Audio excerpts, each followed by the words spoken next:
लोग जो पढ़ रहे हैं, हम पुनः बता दें कि हम लोग डिप्लोमा इन स्पेशल एजुकेशन, ठीक है, उसकी को है डिसेबिलिटी स्टडीज़, जो हम लोग पढ़ रहे हैं इंट्रोडक्शन टू डिसेबिलिटीज़, ठीक है। और उसमें हम लोगों ने अभी तक पढ़ा कि जो सिलेबस के हिसाब से कि दिव्यांगता जो है क्या है ना, दिव्यांगता को समझना है, उस पर हम लोग अभी तक चर्चा की है, ठीक है। और इसको हम लोगों ने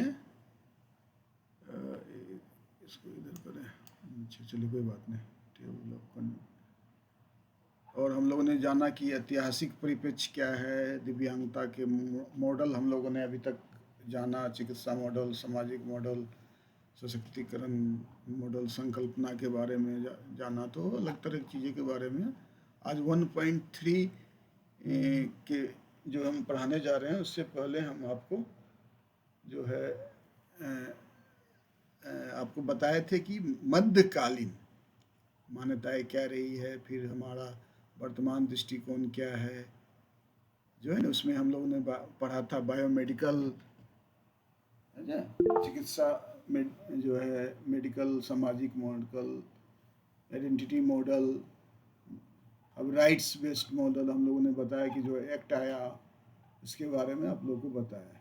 तो और ये भी हम लोगों ने बताया कि WHO के द्वारा एम्पायरमेंट, डिसेबिलिटी और हैंडीकैप्ड, इसमें क्या अंतर है, ये पूछता है, जिसको हमने बताया कि एम्पायरमेंट, डिसेबिलिटी और हैंडीकैप्ड में किस तरह के अंतर हैं अलग अलग, ये बनाकर टेबल के रूप में भी हमने बताया था। गाली के बारे में बताया था, ग्लोबल एक्टिविटी लिमिटेशन इंस्ट्रूमेंट है। खाली ये जानना है, एक यूरोपियन कंट्री में जो है स्वास्थ्य 6 महीने से स्वास्थ्य सेवाओं के बारे में जो है मापदंड है, एक क्वेश्चन आयर है, अगर आप साइकोलॉजी के हैं तो जानते होंगे, और एक टेस्ट असेसमेंट टूल डेवलप किया गया था। इसके अलावा हम लोगों ने दिव्यांगता अधिकार अधिनियम 2016, राष्ट्रीय न्यास अधिनियम 1999 और जो RCI एक्ट, भारतीय पुनर्वास परिषद 1992 के बारे में भी हम लोगों ने जाना था, जो हम बाद में भी डिटेल से बराबर इसको बताते रहेंगे। और 21 प्रकार की दिव्यांगता के बारे में बताया, जो कुछ लोगों ने डाला भी था,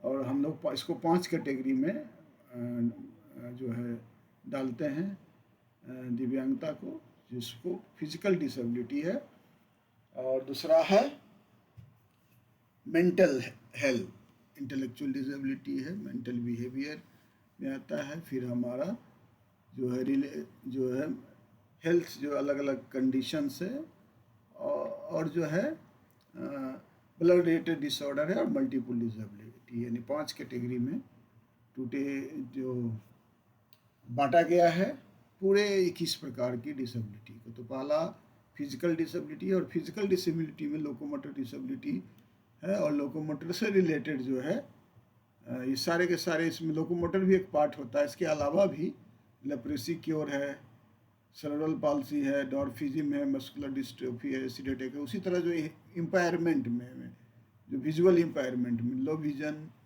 है, टोटली ब्लाइंड है। इसका हियरिंग वाले में है कि जो है हार्ड हियरिंग है और डेफ, इसके बारे में चर्चा किया था। इसके अलावा स्पीच एंड लैंग्वेज डिसेबिलिटी, वही सारे फिजिकल डिसेबिलिटी में। दूसरा इंटेलेक्चुअल डिसेबिलिटी में 3 है इंटेलेक्चुअल डिसेबिलिटी, हम बाद में बात करेंगे, अभी क्लास ले रहे हैं ना, ठीक है। तो इसको साइलेंट कर देते हैं।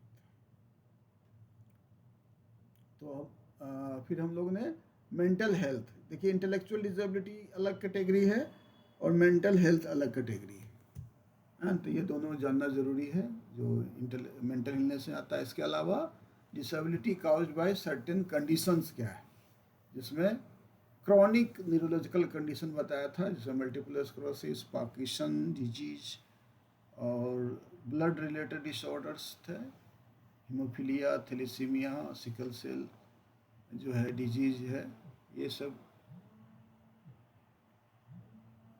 और इसके अलावा जो है मल्टीपल डिसेबिलिटी है 5वां, जिसमें एक से ज़्यादा दिव्यांगता जो होते हैं वो मल्टीपल डिसेबिलिटी के पार्ट होते हैं।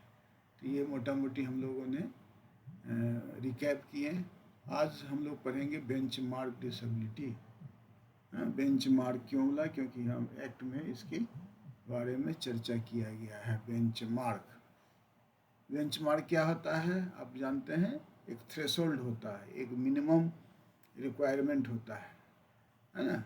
आग जलाते हैं तो जब तक एक बेसिक उसका घर्षण नहीं होगा तब तक वो माचिस की तीली नहीं जली। इसी प्रकार जो है कोई चीज़ का एकदम वो थ्रेशोल्ड 99 के बाद 100 आ जाएगा तो 99 जो है बेंचमार्क हो गया, क्योंकि 100 आ जाएगा। तो इस प्रकार जो है बेंचमार्क दिव्यांगता उन व्यक्तियों को कहा जाता है जो कम से कम 40% दिव्यांगता का प्रमाणित हो। और क्या होता है, इस वर्ग में विभिन्न सामाजिक, शैक्षणिक, आर्थिक लाभ प्रदान किए जाते हैं। इसमें कानूनी प्रावधान है। 6 शिक्षा का अधिकार। पूछेगा बेंचमार्क से क्या फ़ायदा है? दिव्यांग पूछेंगे हमसे क्या फ़ायदा है भाई, हम 40% है। तो पहला है कि शिक्षा का अधिकार में 6 से 18 वर्ष तक जो है बेंचमार्क डिसेबिलिटी मुफ्त और अनिवार्य शिक्षा का अधिकार है। दूसरा क्या है? हायर एजुकेशन है। ऊपर जो पढ़ेगा उसमें 5% सीट जो है ग्रेजुएशन और ऊपर जितने हैं उसमें आरक्षित है, चाहे मेडिकल हो, इंजीनियरिंग हो, बीएड हो, जो भी हो हायर एजुकेशन में। इसके अलावा सरकारी नौकरियों में 4% का आरक्षण भी है। ABCD अलग अलग जो भी कैटेगरी है। तो इसके बाद क्या फ़ायदा है बेंचमार्क डिसेबिलिटी से? पूछा क्यों बेंचमार्क डिसेबिलिटी है भाई, क्या जरूर होगा इससे?